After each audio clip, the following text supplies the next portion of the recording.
मित्रांनो, सप्रेम जय भीम. आज आपण पाहत आहोत चार्लस डार्विन हा याला संपूर्ण सृष्टीविषयी जिव्हाळा होता, प्रेम होते, ममत्व होते. सजीव प्राण्याविषयी जसे बोलावे तसे तो वृक्षवल्ली, तृणवेली वगैरे विषयी मोठ्या प्रेमाने बोलायचा.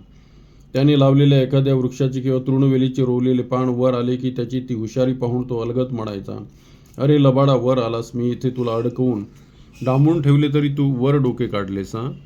मोठ्या प्रेमाने तो अशी खरडपट्टी काढायचा. तर कधी कधी काही बीजांकुरावर प्रयोग करता करता चिडून म्हणायचा, ही भिकारडी चिमरुडी मला पाहिजे त्याच्या नेमके विरुद्ध करतात, चावटकोटची.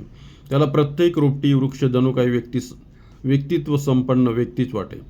फुलांचे असीम सौंदर्य पाहून त्याची जणू समाधीच लागायची. फुलांपासून मिळणाऱ्या निष्पाप व निरुपम आनंदाबद्दल तो नेहमी कृतज्ञता व्यक्त करायचा.